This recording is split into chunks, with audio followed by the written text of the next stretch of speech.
I'm most certainly honored to be a part of this movement, and I want to be first one to be able to tell Pastor Guns, thank you for allowing me to help shape his vision. I read a book recently. I can't remember who wrote it. It's a book about armor bearers and developing armor bearing, and one of the first things that the writer suggests is that in order to make your dream come true, you need to help someone else make their dream come true. And so I'm excited and blessed that Pastor Guns has given me this opportunity. A quick story about myself. And I think for you to really buy into my presentation, I think you need to know who I am. I own a firm, Kenneth Atkins Public Relations, and that came out of birth out of a need to get a job. As an ex-offender, and even with a double MBA, no one would hire me. Interesting to that, the first person that hired me coming out of incarceration was John Guns. And I worked here for 3 or 4 years, and he gave me an opportunity to show my craft. In 2001, I launched my own firm, and a lot of the business that I got was because I had represented Pastor John Guns. I tell you that story because if you're going to be successful in working with Operation Save Our Sons, you really have to have a passion to do it. Why don't you do me a favor, touch your neighbor and holler passion. Because it's not going to do you any good to want to develop a ministry and a program and a project and want it to be complete without the word passion. And I'm thinking, when I look back over my life, especially over the last 20, 25 years where I was in and out of trouble, lost, I'm grateful that I had people that had a passion to want to save me. And when I walked into the building today, in 1994, I was incarcerated in the Duval County Correctional Institution, Mr. Ken Jefferson, amen. And I was a pretty smart criminal. Pretty smart criminal. And by the way, I was guilty. You know, when I first went to prison, I was tripped out because everybody that I saw there had this story, Ken, that they were innocent. I mean, you know, and I had got saved in jail, and man, I was so mad with the system because I said, I can't believe everybody in here didn't do it. And but I realized I was the only one just as guilty. And I realized, I said, wow. And you know, I got a chance to get into a program called CCD, Community Correctional Division, a diversion program, and I got a chance to leave jail. I got a chance to leave jail and go to work every day. And I started out as a CNA, going to work every day, and I worked hard.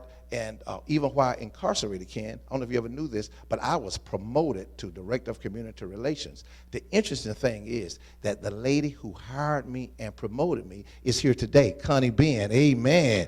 Amen. So when you talk about, and I tell that story simply to tell you that you have to have a real commitment to save our sons. And sometimes when you're saving our sons, you have to do some real uncomfortable things, because if you think that you're going to be out here working with young people from who are accustomed to having a dad around and a man around, you're going to have some folks, some people who are angry, and some young men who are going to cuss you out and going to steal from you. And ask me how I know. So you got to have a real commitment. So my assignment today, so when Pastor Guns got me involved and asked me to come and get involved with this movement, I got so excited because I saw a lot of mini-me's. I wish I'm not in church. I saw a lot of mini-me, so I became so excited and engaged because I said, God, you got a weird sense of humor. I said, God, you got me coming back here trying to help save somebody who was just like me. And everybody was tripped out because I was so easily be able to get media and media attention and national. The reason I was because I had a passion for it. And so what I'm trying to tell you, in order to talk about being successful in developing your chapters, make sure that this is something that you really want to do. And everybody always tell me to engage me, to bring me in, and I get a chance to charge them a lot of money. And the only reason I get a chance a lot of money because I zero in on the thing that they like. And my thing to you is that if the passion of saving young men, saving the country, saving the world, because as you know, the Bible said that God created man and gave him dominion. So your job, your assignment is to create recreate the mindset to give young men dominion over the neighborhood and the communities and not the prison yard.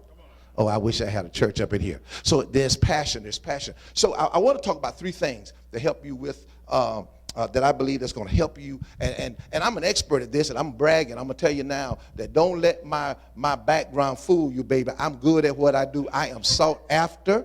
I'm telling you something, and I charge. Listen to me. I'm donating my services to Pastor Guns, but baby, I don't do this. Let me just tell you how the important thing, and I'm saying this because I want you to understand your impact. This is about impact on saving a child, saving a son, because here I am 15 years ago, Miss Ben, nobody wanted me, and now I can stand before audience and I charge $3,000 just to consult. And why am I saying that to you? Because you got to understand the significance. Folk laughed. I even laughed when I got called to preach. Y'all just missed it. Folk laughed. I laughed when I said, who they talking about? Who God talking about? And then even when I got called a pastor, you know, I candidated for a Baptist church. I went and preached. Well, for 6 months, I went through the process. And when we got the call on Monday night, March 19th in 2007, that I was the pastor of the First George Grove Baptist Church, I looked around and told okay, I told my wife, what I do now?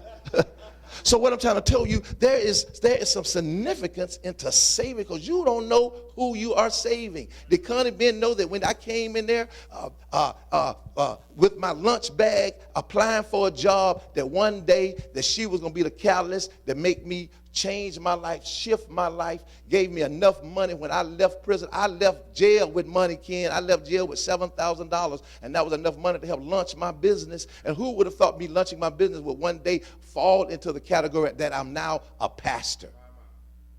So if you don't have that kind of passion, I feel the emotion because I understand the significance of the assignment.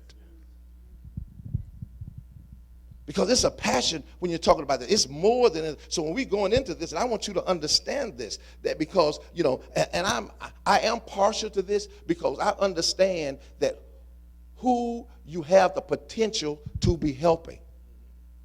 And most folk look at people, and I remember coming to work here, and I didn't have a lot.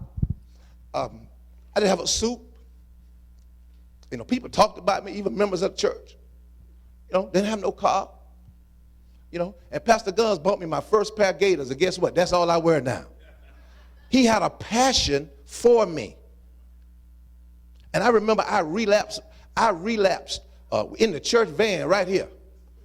And Pastor Guns stood on a pew right here and told him, if you get rid of Kenny Atkins, you get rid of me.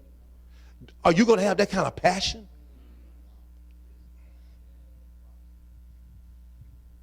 Are you going to have that kind of passion? So I don't care what all kind of experts you bring in. If you don't have a real commitment, it's not going to do it any good. I wish I had somebody up in here. And so you have to understand who you are and who you are called to help. And then when you can bring all of that together, I'm going to give you the nuts and bolts that are going to help you put it together. Okay, here it is. The first thing you're going to want to do is this.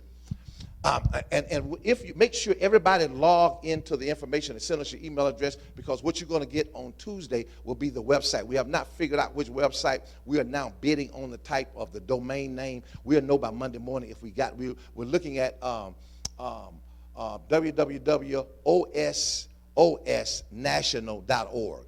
But we won't know. Someone had taken that, reserved the name, so we took a bid out to try to buy it from them.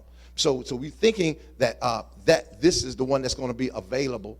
OSOS, Operation Save Our Sons National.org.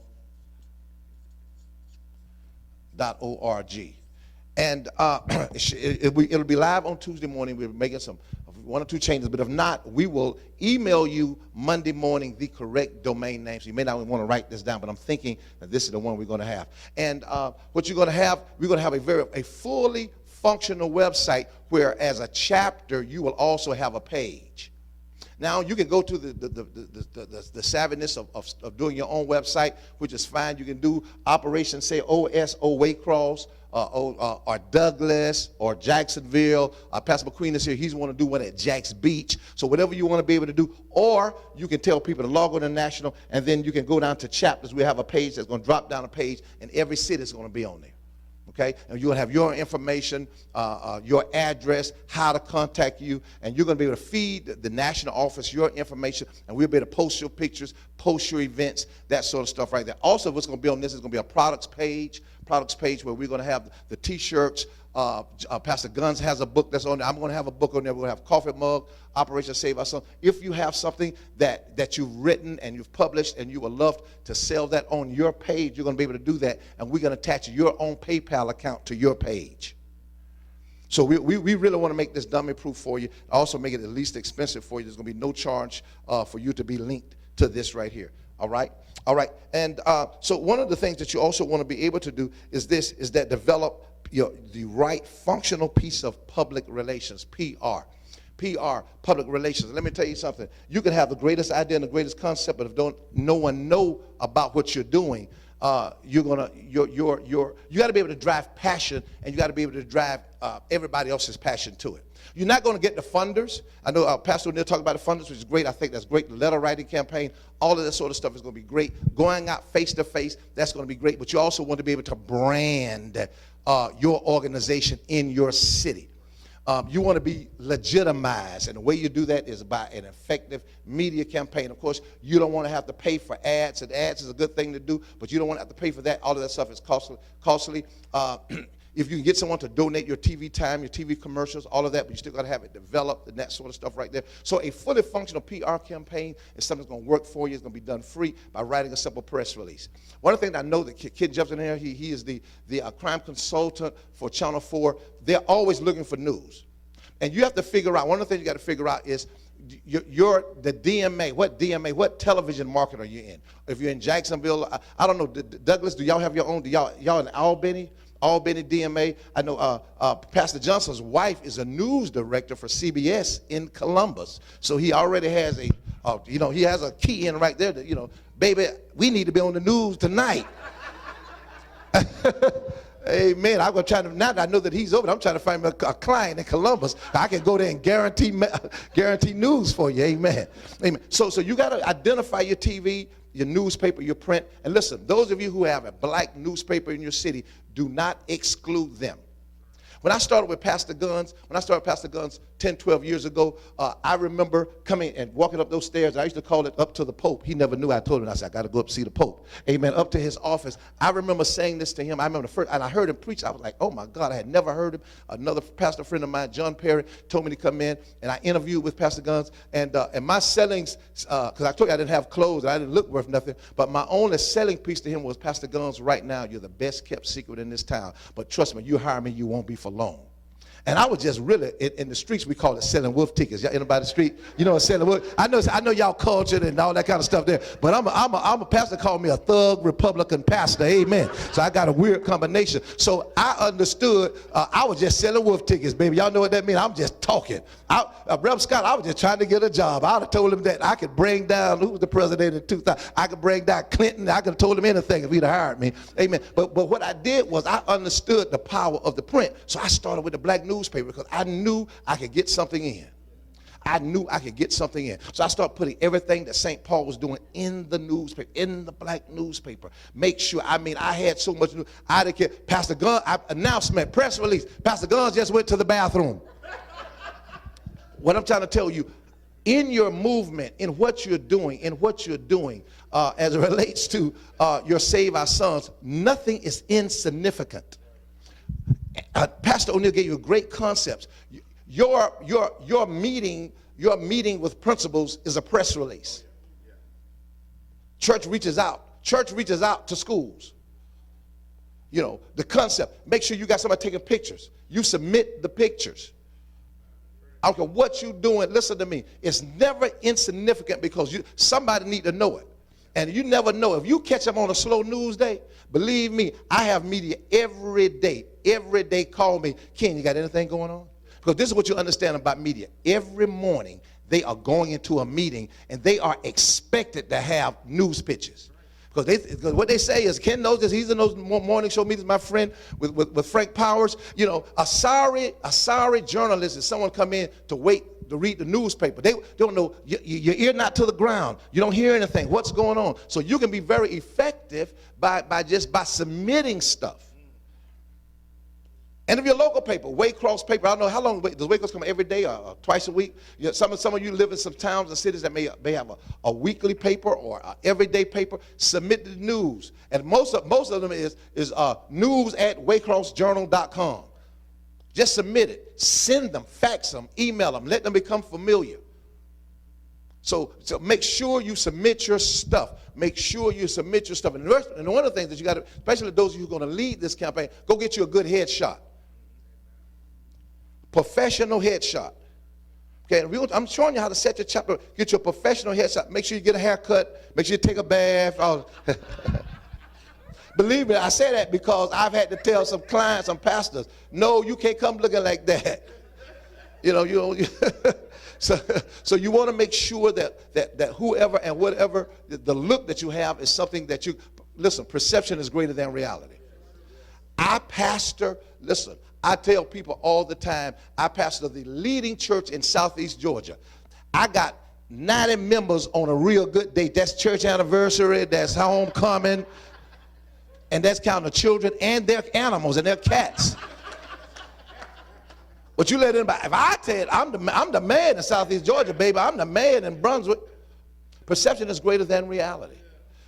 So you want to be able, you want to make sure that what you are presenting is greater than what, don't you downplay your story. Don't you downplay your significance. Don't downplay your chapter, because you want to come in and hit it really, really hard. Okay, so you want to be able to do that. You want to partner again with all of the radio, TV. Radio is key, because everybody, and listen, I know y'all saved, sanctified, and filled with the Holy Ghost. I understand that. But listen to me. Most of the folk you're trying to reach are not.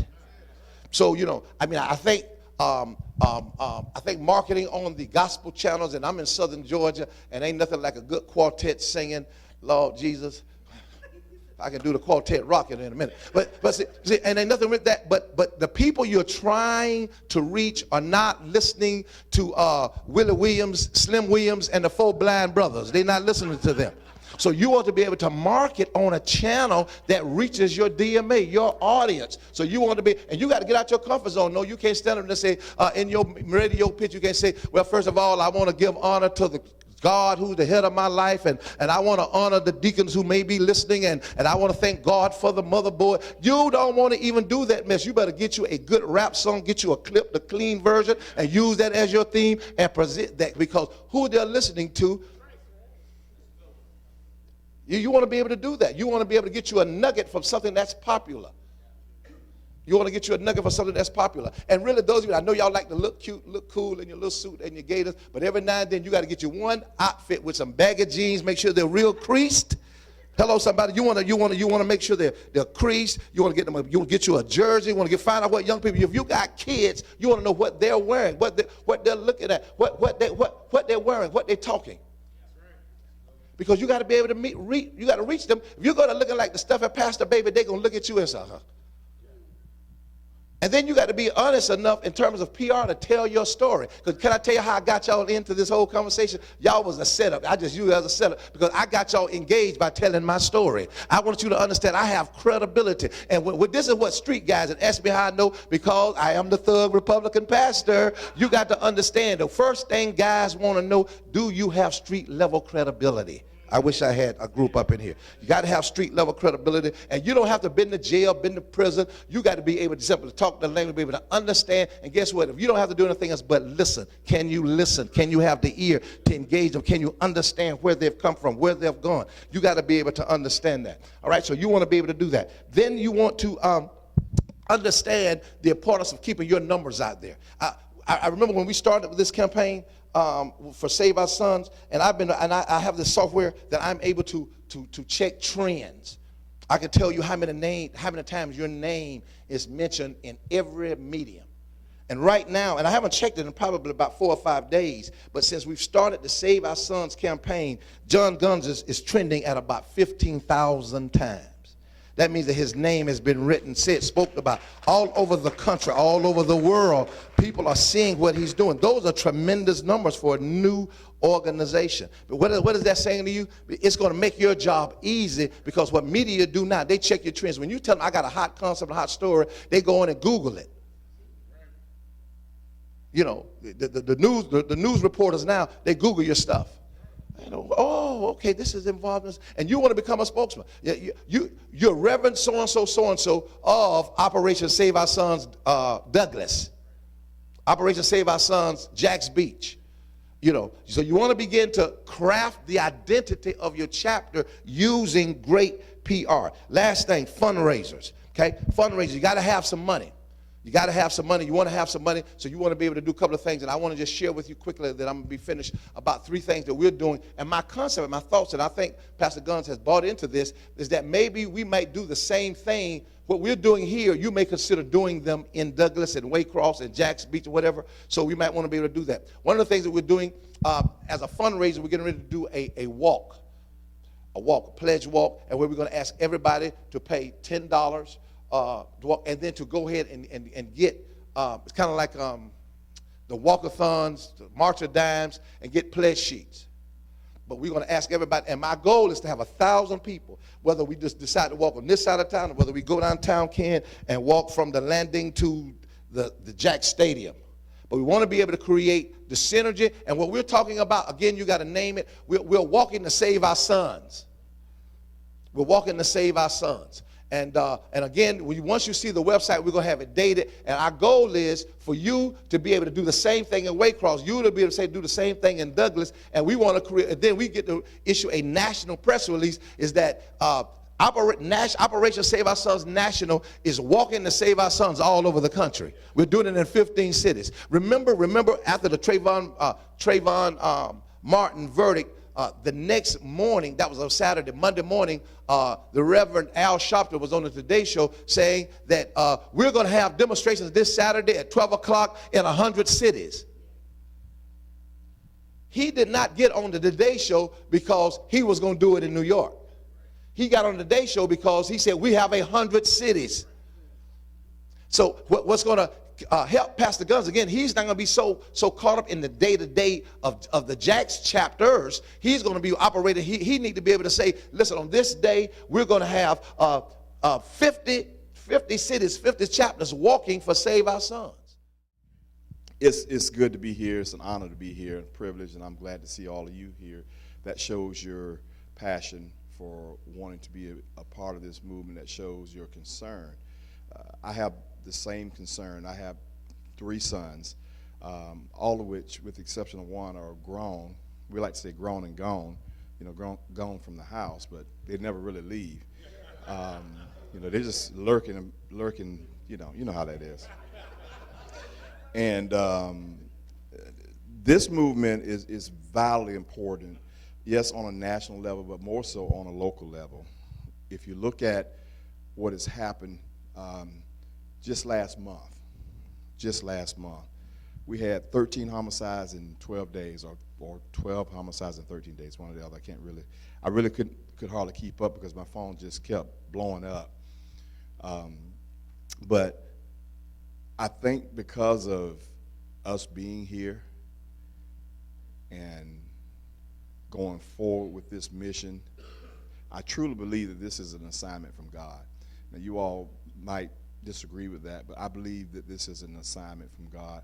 When the movement first was talked about and it was advertised and it got some media play, got a lot of media play actually, and I had like 3 events going that day, and I got there at the latter part of it, the tail end, and it was on the last hour when I got there. And when I walked into the gymnasium and I saw the gymnasium packed at the last hour, I said, they are engaging these young people. That let me know, because you would have lost your audience halfway through the program. You would have lost your audience. Those young people would have found something else to do. That meant in the last hour, with over 1,000 young men still sitting there in the stands, spoke to my heart. That let me know right there that this wasn't an event to get you excited, get you motivated, get you moved, then everybody dismissed and we go our separate ways. You see that it's now trending. That's a good media term. It's now trending. It's moving. And not only is it moving, but it's growing. And I'm really happy to say that it's birthed here in Jacksonville. We ought to be excited about that. It's birthed right here by one of our own local pastors. But you know what? He's not in it for the fame, the fanfare, the glory, or notoriety. If I know Dr. Guns, he's not in it for that. Back in, I want to say it was 90 something. He stood up by preaching the gospel right here in St. Paul, and he made mention of some drug dealers and how they were fed up with it and different things that were going on just adjacent to this building in Washington Heights. Back then, I was still with the Jacksonville Sheriff's Office, and there was death threats made to him, legitimate, bona fide death threats. And the persons that did it were notoriously known. They were notorious criminals. And for them to utter a threat like that, you have to take it serious. You can't take it light and say, oh man, just that's what they do, that's what they say. That's how I met John Guns, Dr. Guns, because he wanted to have a bigger voice to the community, and that voice was going to assemble a group of people here, and we were going to march from here to right into their nest. And we worked together, we put it all together, and when we thought we would have about 400 or 500 people, we had about close to 5,000 people that assembled. And I walked that front line with him. Of course, now I had on a bulletproof vest. I ain't stupid. And he was supposed to walk beside me, but I had to keep looking back saying, you all right? Because he was behind me. You know, I was going to have to take the bullet, But that's how we met. We forged a relationship from there. And, I tell you, his passion for the community and now your passion for the community, you all wouldn't be here on a Saturday morning. You all wouldn't be here at 9 o'clock in the morning listening to a series of speakers driving to Jacksonville from the areas that you all came. And I know I wouldn't be here because this is my birthday, and I'm spending time with you all, and I ain't got a cake yet. I think that you already know the importance of having this in your city. And it is, you have to have a passion, and you have to be committed. And I was listening to Brother Bracy as he said, gap fillers. And as he said that, it says God's appointed people.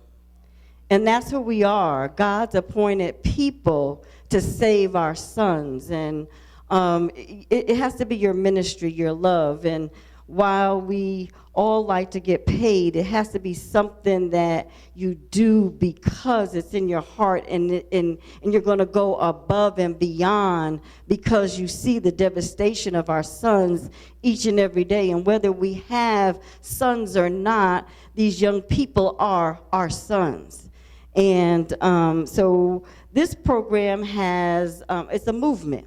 And anything that is a movement is constant. It's always going, it's always growing, and it's always adding something to somebody during that movement.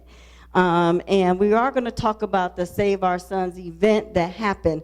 And that's the event that's going to make your city realize that you're serious and that it's needed, because the young men are going to come out because they're hungry, they're crying. In my position, I get over 700 referrals on families each year from June to July. And one of the things that we notice that young men are hungry and they're asking for help, but they just don't know how and they don't know where to go to get it. And so if you can have one of these in your city, you will be their saving grace. You will be their God's appointed people. Okay, and so after you have that and you bring the young men together, you need a place where fathers can come, because one of the things that we are asking fathers to do is to father children that don't know how. They've never had a role model in their life. They never had a positive male in their life.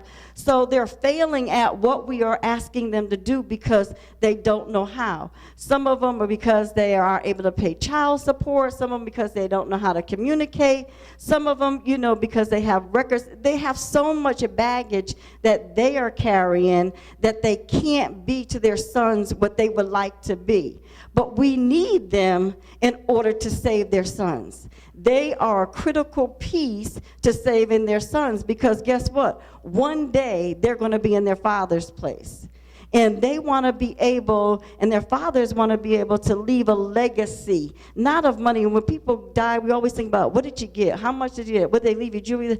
But we want a legacy of character, a legacy of morals, a legacy of values, something that I can stand on, and something that I'll never lose, no matter whether I have a job, whether I spend it, something I will always have, my character. So those are the things that we want to instill in these fathers so that they can reach back and help us save their sons, so that they can walk with us when we take these walks.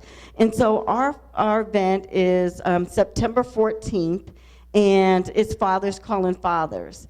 And in that, we are going to have a time where dads can just talk about what is it that is holding them back. And they're going to be able to write that down. And at the end of the day, we're going to burn those issues. Because when we leave there that day, we are better. We are going to be able to move forward. And so no one is going to leave with those issues. And then the next breakout session is going to be agencies that are going to be able to help them with jobs, child support, communication skills, goal setting, all of those things that they talked about that were holding them back. We're going to give them a taste of that, and then through the year, we will have ongoing workshops to help them. Before they leave, they will speak a creed that says something to the fact that I am better, that I am starting afresh, I am starting anew, and I'm going to make a commitment not only to my son, but to myself, that I'm a better man, because when I commit that to me, I can then give it to someone else. So that will be our next event. And then we're going to bring fathers and sons together. And this is going to be a relationship building, a fun time. And for sons to say to them, Dad, this is what I need from you. This is what I'm struggling with. And even if the father has to say, son, I struggle with that too. But together, we can find the answers. Together, we're going to grow. Together, we're going to be better because of this program. And when I save you, you're going to now be able to go and save your friend that's standing on the corner that didn't have a positive male role model or someone in his life to bring him to an event. So as it grows, fathers will get other fathers, sons will get other sons, and bring them to the program, and that's how your numbers are going to grow. But as a movement, you need something that is constant. And the constant thing is going to be, we are going to work with 25 males that we are going to pick from our high schools that did attend the Save Our Sons event, and we will work with them at least every other month.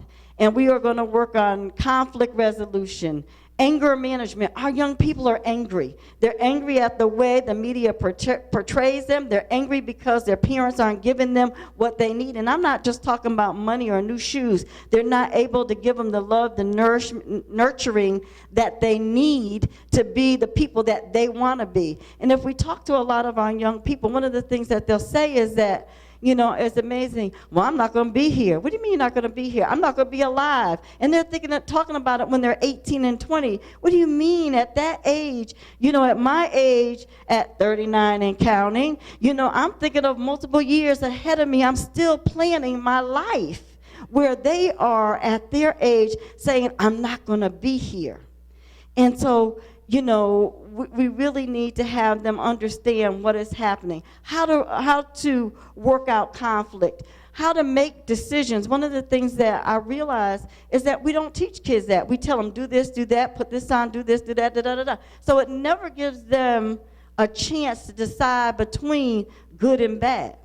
Because someone has always done that for them. Even as little children, we should say, here's 2 outfits, pick one. If you choose this and it rains, you're going to have these sandals on, your feet are going to get wet. If you choose these and it rains and you have sneaks on, your feet are going to stay dry. Help them understand why you are picking or choosing to do whatever you do. So that will be conflict resolution, decision making, anger management. We're going to teach them about finances. You know, we want to teach them, how do you have a checking account? You know, just because you got a card don't mean that there's money in there. You know, how many of you know that their children say to them, just use your card, you know? But we, you know, and one of the things that we know, credit card companies really go after our young people, and they're in debt before they leave college, or by the time they're 19, 20 years old, they are in debt. We want to prevent that from happening. So we're going to teach them how to have a bank account, how to save. We're going to do their taxes, you know. But one of the things that we want to do in the beginning is to go to their schools, find out where they are grade-wise so that we can help them as tutoring. If you're strong in math, then you can help the next one that is not strong. So we'll make sure that we will look at what the needs are in the whole household, because what we see is just the result of the environment in which they come from. And so one of the things that we will do is to do an intake on all 25 of those children and look at all the needs in the house. Because if your basic needs aren't met, then you cannot do anything else. You know, I remember my first referral over at Reebok, the student never came to school, he was absent, and when he did come, he was late. And he was really a bright kid, but the thing was, he was the oldest of 6 children, and he was responsible for getting them everywhere they had to go. So how can I be a student when I have to make sure that my brothers and sisters that are in pre-K don't have daycare? If it's raining, I'm not going to try to walk somewhere to take them where they need to go. So when we can provide those basic needs, then we can then begin to work on the other things that they want, that are important to them. We're going to have a spiritual piece to it. You know, we know that we cannot start there, but we know that everybody has to believe in a power greater than themselves. And that will be a part of the curriculum that we will use. There'll be cultural activities. Children are a product of their experiences, and we don't take them out of their comfort zone. One of the things that we do with the students is we take them to the Times Union to see the Rich Chamber Players, which is a black symphony, and that people look like them. And we're amazed at the number of students, once they hear that classical music, they really enjoy it. But because they weren't exposed to it, they never knew. We know that classical music does help brain development in young children. So that's something that we want to do with them. Of course, the education piece. One of the things that we want to do with our young boys is to have them write a book. It's something that I did with our 4th graders and publish it, to have their voices heard, and then allow them to do a book tour, and that the next year it will be their coming out, their book signing, and so those are just a number of the things that we want them to do, but it is so important that you look at your stakeholders. Registration tables can be set by alphabetical grouping, and also the pre-registrant table. It will help. Of course, we pretty much know this, that even though if we advertise that registration is going to go on for about an hour and a half, essentially what happened was a half hour before we were supposed to start, everybody showed up. So we had a huge bottleneck that half hour right before, which actually caused us to start the program late. We also realized, too, that in the marketing, which I'm kind of helping you with, we did not advertise the registration time. We were really only advertising the start of the event. And so that's something that you would definitely want to make sure you clean up and don't do when you try to repeat this in your cities. Registrants should be asked for their name, email, and phone number, and that is so that you can use it for potential follow-up, not only for the young men that we intend to follow and study for a year, but whenever anything else is going on, we now have a database You know, everybody's not on there, but our database is probably about 700. People that we can tap right here in the city to say, hey, this event is now going on, things of that nature. So that's helpful. Promotional materials, anything that you're going to give out, this is also the best time to do it when they're coming in the door. It also helps you with your counts, because if nothing else, you know how many things you start off with, and then you can count what you have left, and that'll also help you to determine how many people actually came out. So, you know, the bags, the rubber wristbands right now are, you know, hot. It's a cool item for young people. They will wear them. So if you wanted to, you know, invest in something like that, that does work. Also, positioning your vendors. This was a pitfall. We actually had the vendors initially scheduled to be towards the end of the program. By that time, folks were tired. They wanted to get their food. They wanted to go home. So in retrospect, we now know that the vendors should be available in the morning, so that when people are coming in during the hour-and-a-half registration, they can see who the vendors are and have the opportunity to interact with them. And basically, you want folks that are going to be able to help. So community organizations, any mentoring programs, like they said, we did have a good partnership with a lot of the fraternities or fraternal orders like the Masons, things of that nature, who extend themselves specifically with the program with young men. And so those are the kind of folks you want to come out. Social services, anything that's going to help, and that where they can actually sign up on the spot to be a part of something, so that they feel like they walk away with something tangible would be a benefit to you. Also, to maybe make sure that those vendors either stay or circle back for the parent session would again be helpful, so that when they're separated, they might have that opportunity to spend a little bit more time. So that's for registration. Questions? Concerns? We good? Okay. So the opening session. For our opening session, basically this was for everybody. We wanted everybody in one room at one time. So as you know, it was held over at the high school in the gymnasium, which was really a really good spot to do a crowd of that size. When we initially started that morning, we were able to put everybody on one side of the room. As people continued to come, we ended up having to go to the other side. But that did help to have everybody together. Opening comments, you know, your general welcome, what's the purpose, things of that nature. But one thing I will tell you is you got to have some folks who are hype. You heard from Pastor Anthony O'Neill. You see his picture. He was actually one of our MCs. That was very purposeful that he was asked to do it as a youth pastor. We figured that he really understood young people, the language, that he was going to come to them in a way that they could understand. And so they really kind of had the crowd hype in the beginning. I remember we got contacted about certain people kind of doing a more formal opening and welcome, especially like with your elected officials.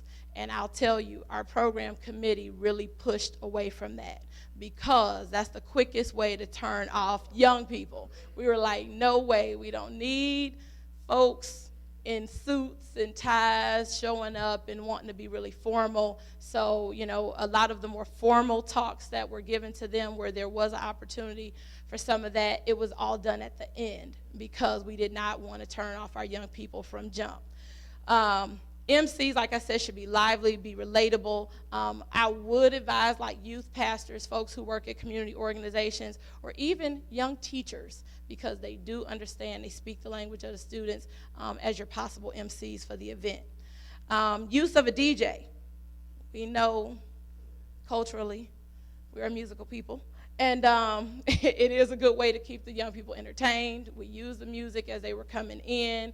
Normally it was a transition also in between our segments or sessions, where the DJ would play music. I thought it was really interesting. We got a little bit of backlash from folks about the type of music that was being played.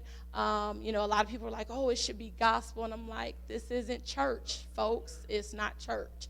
And so I told the DJ, play what you know they will like, radio version.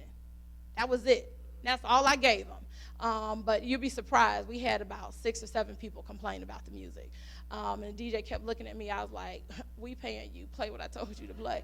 So so anyway, but that does work. I'm gonna see if this little video will play. It's kind of funny, but how the DJ was actually pretty helpful.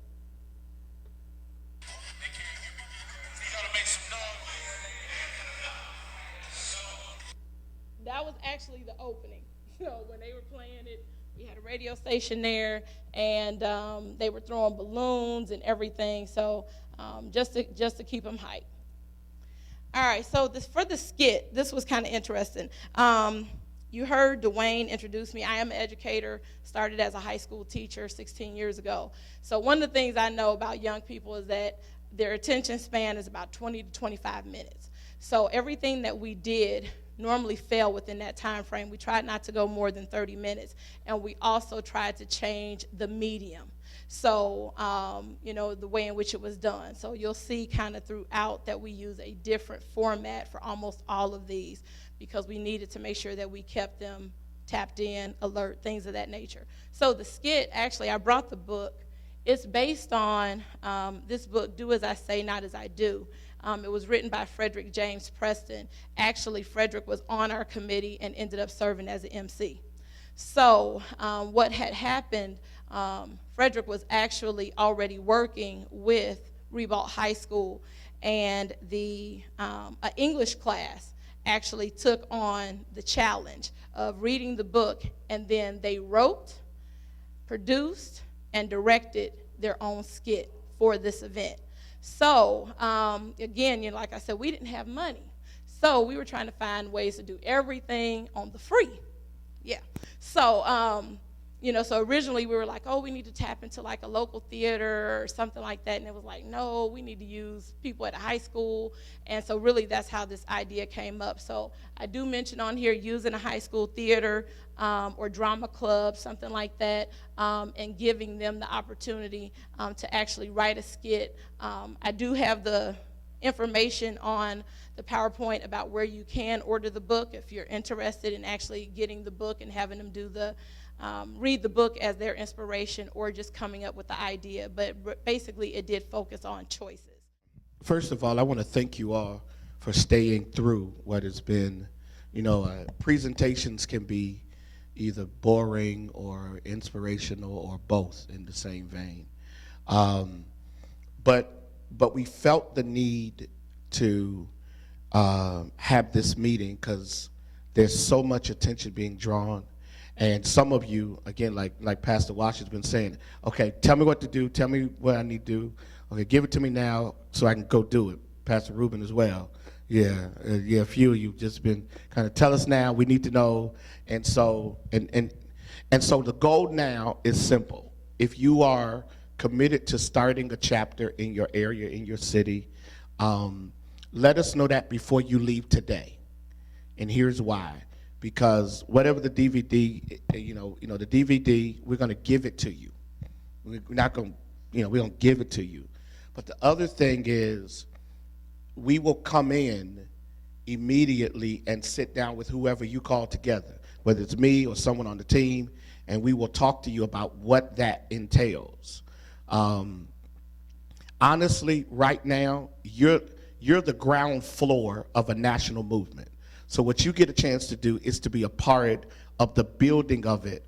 And I said to some persons, and you all have to forgive me for my 30 seconds of transparency. I said to some persons in the city, I said the amazing thing is this should be the easiest thing for this city or any organization to embrace. Here's why.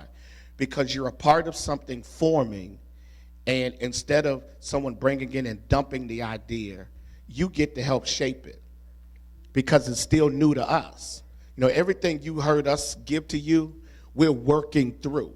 So a part of it is that you get a chance to help develop something that is going to be influential. Give us 2 years. National Save Our Sons is going to be the most significant movement in this country when it comes to this area. I promise you that. That's my commitment. That's my goal, and I really believe that. So I'm asking you, if you're interested in starting a chapter in your area, let us know. Or if you're from Jacksonville, you want to help with this local chapter, let us know, and we can definitely put you on the team because Jacksonville's chapter really has to be built, because all of the people you're hearing are kind of shifting to the next level And so it's going to be tough for Sharon to do local and national stuff because we're kind of shaping it all. And so we're kind of doing two things at the same time. So any questions? I see a hand. Mm-hmm.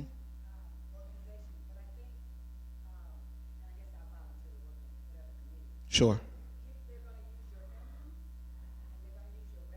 Sure.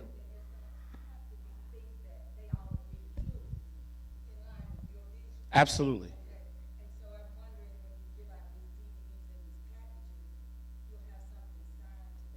Absolutely. Absolutely. The goal walk, and thank you for saying that, because that was like the last 30 minutes of our meeting on Tuesday. The goal is whoever commits, they commit. Like when you commit to the NAACP, you don't go create your own brand. You know, and so anyone that says, I'm going to be a part of Operation Save Our Sons, this is the logo. So we're not going to change it. There are some standard things. Good example, May 18th was our Save Our Sons Summit. Well, every third Saturday in May, nationally, every chapter will do the same event because we're trying to create synergy. Until you can create synergy, you don't create influence. I can speak at all the events I want, but until I can prove to people that there's actually enough cities committed, and that's why we got to get this thing funded, because Dwayne has got to be able to hit the pavement, and all of you have got to begin to go back and say, okay, I'm in, and this is what I'm going to do, and so let me know. And so my attitude today is, if we've got 7 or 8 cities, that starts the process. And then we can start working to develop, you know, like, because good example, this event that Juliana just showed you is a multi-million-dollar event if we do it right all over the country.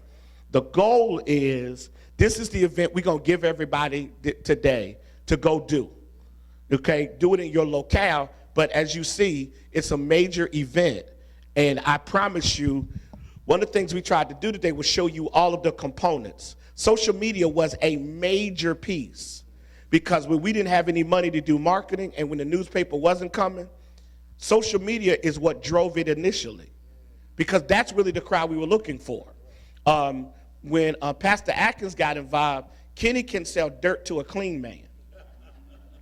So you really need a PR person that can get the media to your events. Well, the programmatic team, like I told you, I started this with a bunch of men standing up like today. That my concept of the summit was what you saw today. Everybody stand up here for 20 minutes, talk to folk, and the kid's gonna get saved. I promise you, the casket and the skit, I didn't see none of that. And it only happened when I went away to preach. When I wasn't in the room and I came back like I was the leader, they said, this is what we're going to do. You go ahead and sign off on it. And you know. And they always made me feel like I was the leader when I was the best follower in the entire room. Okay? Bracy did a great job of getting us corporate dollars because we didn't have any. So a lot of things came together. And now as we move forward, Sharon is so strategically important in helping to shape the programmatic side of this. Because at the end of the day, we've got to show that we can change lives. It's not about having programs. The key is going to be whether these young men's lives gets changed. So, you know, and the whole time I've been in the meeting, I've been texting the superintendent, and he's been texting me back. And our superintendent has said, and I can show you the text, he has said, he said, why didn't y'all include me? Because I would have come in to show the partnership between the school district and Operation Save Our Sons. We are actually a part of his strategic plan for this year. He has written us into the strategic plan. In fact, next year when we do Save Our Sons, the third Saturday in May, he is requiring every school to facilitate the program in some way, shape, or form. His goal is to have 5,000 of his students at the Operation Save Our Sons event. So I'm saying to you, you know, we may not be unique, but we're needed. And because we're needed, we're unique. And this team has pulled it together and made it work. I am totally geeked about today, totally grateful. it could have been 2 people, and I would have been inspired, because when the idea starts with 2, listen, Jesus started with 12, and we all saved. Good morning. I am so excited and so glad I was invited here to Operation Save Our Sons. It's a wonderful program. I'm in as a business person. We're going to do all we can to support it. It is needed here in our area. It's needed around the world. And again, I just thank Operation Save Our Sons and Dr. Gunn and Dr. Atkins and all the people that invited me over. I am in. Thank you so much. Okay, my name is Terrell Jacobs. I'm from Douglas, Georgia, which is southeast Georgia, and came to this event today to try to learn more about the different aspect of how we can save our sons. And we have some significant problems in our area in Douglas, Georgia. We have a high incidence of black males not graduating. We have some issues in regard to teenage pregnancy. Actually, Douglas being one of the highest per capita of teenage pregnancies in the state of Georgia. So we have some significant challenges that we want to work on. So we're glad that Dr. Guns and the ministry here at St. Paul have offered us this opportunity, and we hope that we'll be able to start a chapter here shortly. I think Pastor's already looking into doing that, Pastor Reuben Spate, where I go to church at Greater Destin. So thank y'all for having us, and we'll hope to see more of us down the line. Hello, I'm Pastor Marvin McQueen II, pastor of First Missionary Baptist Church in Jacksonville Beach. I'm very, very excited about Operation Save Our Sons. This movement is going to revolutionize the whole entire nation, from fatherless kids, young men, to maybe motherless young men. We want them to be impacted in every way. We want to build a bridge for them to grow, to let them know they have value, let them know they have respect from the adults. And we're so excited about what Dr. John Guns, his vision is doing. We want to just continue to build with them, grow with him, and watch our young men be the best thing that's ever happened to our world. Hello, my name is Reuben Spate, pastor of Greater Destiny in Douglas, Georgia, and I'm just so glad to be at this event. It's been a powerful event. Even in our city of Douglas, Georgia, there's such a need for a program such as Save Our Sons, and we're just excited to get this information and take it back to our city and implement it, not just to say we did something, but to really push this movement in our city for a way of change. So once again, we do appreciate Dr. Guns for doing this, and we're looking for great results that are not only just going to change our community, but really affect our nation.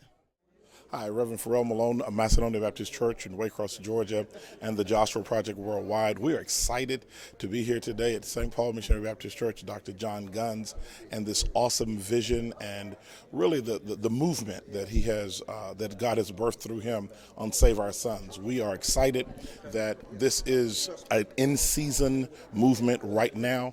It is a now time and it's ready. We have to go into our communities to build the kingdom and to create the synergy by which our sons are trained and our fathers are trained to be the men that God intended for them to be. So we're excited. Thank Dr. Guns for not only assembling us, but sharing his heart and the vision for what he attempts to do. He could have kept this totally to himself, but he wants our sons to be saved, and he is just in an awesome way shared, and we're thankful. Thank you.